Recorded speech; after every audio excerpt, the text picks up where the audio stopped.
বন্ধুরা, আশা করি তোমরা সবাই ভালো আছো। তোমার চ্যানেলে তোমাদের সবাইকে স্বাগতম। তো আজ এই মুহূর্তে তোমাদের সামনে যেটা শেয়ার করছি, তোমরা যারা 2025 সালের উচ্চ মাধ্যমিক পরীক্ষার্থী তাদের জন্য এডুকেশনের একটা প্রশ্নপত্র, এটা টেস্ট পরীক্ষার প্রশ্ন উত্তর সহ আজকে আলোচনা করব। তার মূলত দুটো কারণ রয়েছে। একটা হচ্ছে আজকের এই আলোচনার মধ্যে আমরা এমসিকিউ এবং এসএকিউ যে প্রশ্নগুলো রয়েছে সেই সমস্ত প্রশ্নগুলোর উত্তর সম্পর্কে জানবো। এবং দ্বিতীয়ত কথা, তোমরা জানো যে তোমাদের সকলের জন্য আমি ইম্পর্ট্যান্ট সাজেশনও তৈরি করে দিয়েছিলাম, যে সাজেশনের মধ্যে থেকেই কিন্তু সমস্ত প্রশ্ন পরীক্ষার হলে কমন চলে আসছে।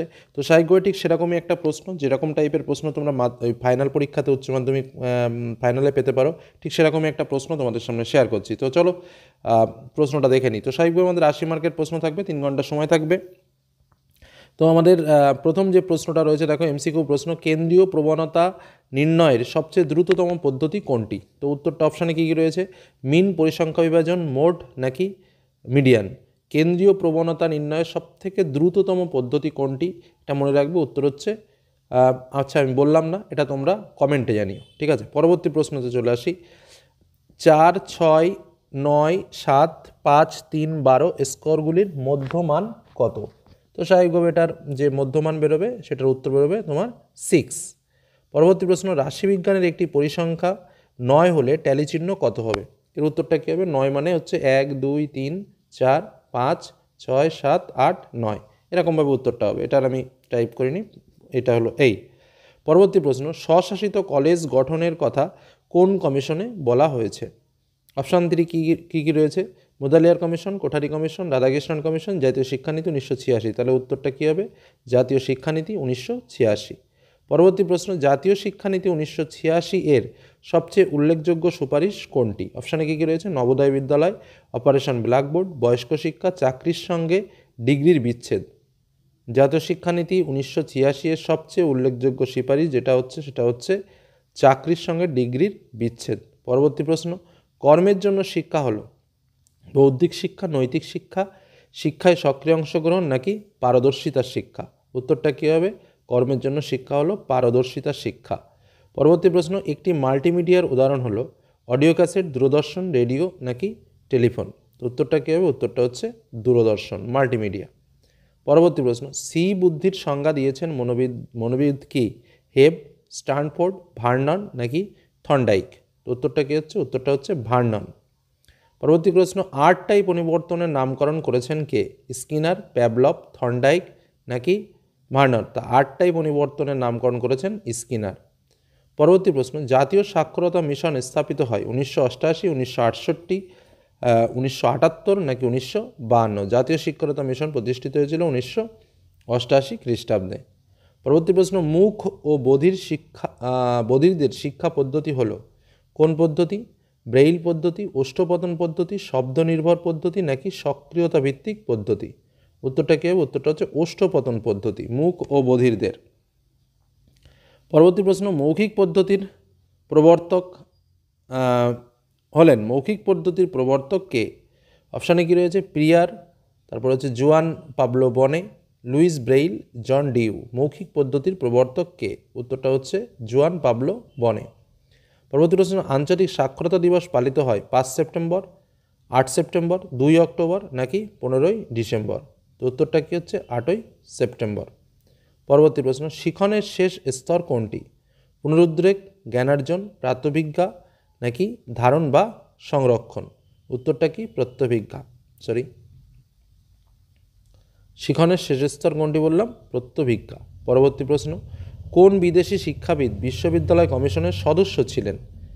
আচ্ছা, কী কী রয়েছে? Doctor J F. Duff, John Christ, K R. William, D S. Kothari. উত্তরটা কী হবে? Doctor J F. ডাফ। পরবর্তী প্রশ্ন, ভারতীয় সংবিধানের কত নম্বর ধারায় নারীদের শিক্ষার সুযোগ সুবিধার কথা বলা হয়েছে? 45, 25, 15-1 নাকি 45-এর 1 নম্বর ধারায়? তো উত্তরটা কোনটা? উত্তরটা হচ্ছে 15-1 নম্বর ধারায়। পরবর্তী প্রশ্ন, ভারতীয় শিক্ষা কমিশন গঠিত হয় কত সালে? 1964, 1966, 1948, 1952? ভারতীয় শিক্ষা কমিশন কবে গঠিত হয়? উত্তর হচ্ছে 1964 খ্রিস্টাব্দে। পরবর্তী প্রশ্ন, মুদালিয়ার কমিশনের সুপারিশ অনুসারে উচ্চ মাধ্যমিক শিক্ষার সময়কাল হলো? এটা তো একদমই সহজ কোশ্চেন। 2 বছর, 3 বছর, 4 বছর, 5 বছর। মুদালিয়ার কমিশনের সুপারিশ অনুসারে উচ্চ মাধ্যমিক শিক্ষার সময়কাল কত? উত্তর হচ্ছে তোমার 3 বছর, অর্থাৎ বিদায়। পরবর্তী প্রশ্ন, কমন স্কুলের কথা উল্লেখ করা হয়েছে রাধাকৃষ্ণন কমিশনে, মাধ্যমিক শিক্ষা কমিশনে, কোঠারি কমিশনে, রামমূর্তি কমিশনে। উত্তরটা কী হবে? কমন স্কুলের কথা ঘোষণা করা হয়েছে তোমার কোঠারি কমিশনে। পরবর্তী প্রশ্ন, দৃষ্টিহীন শিশুদের শিখন পদ্ধতি হলো বাচনিক পঠন পদ্ধতি, কম্পিউটার, হস্তমুদ্রার ভাষা নাকি ব্রেইল পদ্ধতি? তো উত্তরটা কী হবে? উত্তরটা হচ্ছে ব্রেইল পদ্ধতি। পরবর্তী প্রশ্ন, মুদালিয়ার কমিশনের মতে মধ্যশিক্ষা পর্ষদের সভাপতি হবেন শিক্ষামন্ত্রী, মুখ্য সচিব, রাষ্ট্রের শিক্ষা আধিকারিক নাকি শিক্ষা সচিব? তো উত্তরটা কী হবে? উত্তরটা হচ্ছে রাজ্যের শিক্ষা আধিকারিক। পরবর্তী প্রশ্ন, কম্পিউটারের স্থায়ী স্মৃতিকেন্দ্র কোনটি? রম, র্যাম, সিএআই নাকি সিপিইউ? স্থায়ী স্মৃতিকেন্দ্র হচ্ছে রম। তারপরের প্রশ্ন, কম্পিউটারের আউটপুট যন্ত্রটি হলো মাউস, কিবোর্ড, প্রিন্টার নাকি স্ক্যানার? আউটপুট হলো প্রিন্টার। পরবর্তী প্রশ্ন, মনোযোগের একটি আভ্যন্তরীণ উদ্দীপক হলো তীব্রতা, মেজাজ, আকার নাকি গতিশীলতা? উত্তরটা কী হবে? উত্তরটা হচ্ছে মেজাজ, যেটা হচ্ছে আভ্যন্তরীণ উদ্দীপক। পরবর্তী প্রশ্ন, রাশিবিজ্ঞানের এসএকিউ টাইপের প্রশ্ন, শ্রেণী ব্যবধান বলতে কী বোঝো? তো তোমরা জানো বা আমি বলে দিচ্ছি, একটু মনে রাখার চেষ্টা করো, যে কোনো অবিচ্ছিন্ন শ্রেণীর ঊর্ধ্বসীমা ও নিম্নসীমার যে বিয়োগফল তাকেই বলা হয় শ্রেণী ব্যবধান। পর কোশ্চেন, এআইসিটিই এর সম্পূর্ণ নাম কি? এআইসিটিই মানে হচ্ছে all India council for technical education. অথবা রয়েছে অপারেশন ব্ল্যাকবোর্ডের কর্মসূচির দুটি উদ্দেশ্য লেখো। তাহলে দেশের প্রাথমিক বিদ্যালয়গুলোর মান উন্নয়ন করা এবং প্রাথমিক শিক্ষার উপকরণ সরবরাহ করা। পরবর্তী প্রশ্ন, হিস্টোগ্রাম ও পরিসংখ্যা বহুভুজের একটি পার্থক্য লেখো। হিস্টোগ্রাম হলো এক প্রকার অবিচ্ছিন্ন স্তম্ভ লেখচিত্র, আর পরিসংখ্যা বহুভুজ হলো এক ধরনের রৈখিক লেখচিত্র। ওকে। নবোদয় বিদ্যালয়ের উদ্দেশ্য কী? আচ্ছা, নবোদয় বিদ্যালয়ের উদ্দেশ্য হলো দেশের মেধাসম্পন্ন শিশুদের উন্নত মানের মাধ্যমিক শিক্ষায় সুযোগ সুবিধা প্রদান করা। ভারতের অন্ধদের জন্য প্রথম বিদ্যালয় কোথায় প্রতিষ্ঠিত হয়? অমৃতসরে প্রতিষ্ঠিত হয়। আচ্ছা, হ্যাঁ, অমৃতসরে প্রতিষ্ঠিত হয় 1983 সালে, মনে রাখবে, টাইমটাও ইম্পর্ট্যান্ট, 1983-তে, ঠিক আছে। অথবা বয়স্ক শিক্ষার একটি সমস্যা, বয়স্ক শিক্ষার সমস্যা হলো আর্থিক সমস্যা। আচ্ছা, ডাকার সম্মেলনের বিষয়টি কী ছিল? ডাকার সম্মেলনের উদ্দেশ্য ছিল হচ্ছে সকলের জন্য শিক্ষা সুনিশ্চিত করা। ডিআইইটি এর পুরো কথাটি কি? ডিআইইটি মানে হচ্ছে district institute of education and training. আচ্ছা, তারপরে সঙ্গে জয়েন্ট কোশ্চেন রয়েছে যে সর্বশিক্ষা অভিযান কি? একদম সহজে যদি লিখতে পারো যে 14 বছর পর্যন্ত সকলকে আগামী 10 বছরের মধ্যে অষ্টম শ্রেণী পর্যন্ত শিক্ষাদানের কর্মসূচি নিয়ে যে অভিযান, সেটাই হলো সর্বশিক্ষা অভিযান। তারপরটা হচ্ছে এনসিআরএইচই কথাটির পুরো নাম। এনসিআরএইচই অর্থাৎ national council of rural higher education. পরবর্তী কোশ্চেন, এনসিইআরটি এর পুরো নাম national council of educational research and training. অথবাতে রয়েছে ভারতে সাক্ষরতা প্রসারের দুটি বাধা। শিশু শ্রম আইনের প্রয়োগের অভাব আছে, দ্রুত জনসংখ্যা বৃদ্ধি আছে। পরবর্তী কোশ্চেন, গ্রামীণ বিশ্ববিদ্যালয় পরিকল্পনায় গ্রামীণ বিজ্ঞানের কত বছরের কোর্স ছিল? উত্তর হচ্ছে 2 বছরের। গ্রামীণ বিশ্ববিদ্যালয়ের কত বছরের কোর্স ছিল? 2 বছরের। থর্নডাইকের দেওয়া প্রধান সূত্রটি কি? প্রস্তুতির সূত্র, ফল লাভের সূত্র আর অনুশীলনের সূত্র। শিক্ষাক্ষেত্রে অপচয় বলতে কী বোঝো? শিক্ষাক্ষেত্রে অপচয় হচ্ছে মাঝপথে লেখাপড়া ছেড়ে দেওয়া। আচ্ছা, ট্রেজার উইদিন কথাটির অর্থ কী? ট্রেজার উইদিন হচ্ছে অন্তর্নিহিত সম্পদ, ঠিক আছে। পরিণমনের একটি বৈশিষ্ট্য লেখো। পরিণমনের একটি বৈশিষ্ট্য হলো, পরিণমন হচ্ছে একটা স্বাভাবিক প্রক্রিয়া। ই লার্নিং বলতে কী বোঝায়? ই লার্নিং হচ্ছে ইন্টারনেটের মাধ্যমে শিখন পদ্ধতি। স্কুল গুচ্ছ কি? স্কুল গুচ্ছ হচ্ছে কোঠারি কমিশনের মতে 3 থেকে 4টি মাধ্যমিক বিদ্যালয় ও 10 থেকে 20টি প্রাথমিক বিদ্যালয়কে নিয়ে একটা গঠিত সংগঠন, যে সংগঠনকে বলা হয় ই স্কুল,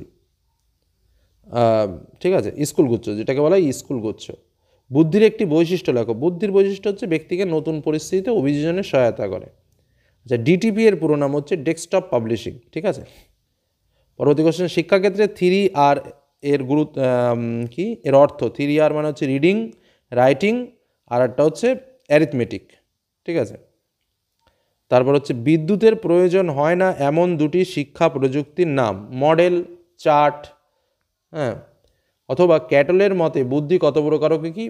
বুদ্ধি দুই প্রকার, একটা হচ্ছে তরল বুদ্ধি আর একটা হচ্ছে কেলাসিত বুদ্ধি। এবার ব্রড টাইপের কোশ্চেনগুলো একটু দেখে নিই। অন্ধশিশুদের শিক্ষাদান পদ্ধতি আলোচনা করো। সার্বজনীন প্রাথমিক শিক্ষার জন্য প্রয়োজনীয় কয়েকটি পদক্ষেপ আলোচনা করো। তারপরে মানুষে ওঠা শিক্ষার উদ্দেশ্যকে কার্যকরী করতে বিদ্যালয়ের ভূমিকা কী? শিক্ষা প্রযুক্তিবিদ্যার সুবিধা কী? আগ্রহ কাকে বলে? শিক্ষাক্ষেত্রে আগ্রহের গুরুত্ব কী? থর্নডাইকের শিখনের মুখ্য সূত্রগুলো কী কী? শিক্ষাক্ষেত্রে যে কোনো দুটি মুখ্য সূত্রের গুরুত্ব বিশ্লেষণ করো। বা মধ্যমমান কাকে বলে? নিচের স্কোর বন্টনের মাধ্যমে মধ্যমমান নির্ণয় করো, যেখানে স্কোর এবং পরিসংখ্যাটা দেওয়া আছে। তারপরে চলে যাব 6 দাগের প্রশ্ন, যে কোনো দুটি প্রশ্নের উত্তর করতে হবে। বিশ্ববিদ্যালয় শিক্ষা কমিশনের গ্রামীণ বিশ্ববিদ্যালয় সংক্রান্ত সুপারিশগুলি আলোচনা করো। মুদালিয়ার কমিশনের মধ্যে মাধ্যমিক শিক্ষার লক্ষ্য উদ্দেশ্য কী কী? সপ্তপ্রবাহ সম্পর্কে টিকা লেখো। 1986 সালের জাতীয় শিক্ষানীতির প্রধান সুপারিশগুলো আলোচনা করো। এগুলো আমাদের টোটাল একটা এডুকেশন প্রশ্ন এবং তার উত্তর তোমরা ফাইনালেও এরকমই একটা প্রশ্ন পেতে চলেছো। তার থেকে বড় কথা শর্টগুলো তো ইম্পর্টেন্ট রয়েছে, আর এই ব্রড টাইপের যে কটা প্রশ্ন তোমাদের বললাম, দেখবে এর ভেতর দিয়েই কতগুলো প্রশ্ন কমন এসছে, পরীক্ষার হলেই বুঝতে পারবে, কারণ প্রশ্নগুলো খুবই অসাধারণ দেওয়া রয়েছে আর আমরা তোমাদের সাজেশনও দিয়েছি, সেগুলো একটু দেখে রেখো, আশা করি কোনো রকম কোনো সমস্যা হবে না। এই বলে আজকে আলোচনা শেষ করলাম। ভালো থেকো, সুস্থ থেকো, সাবধানে থেকো, ধন্যবাদ।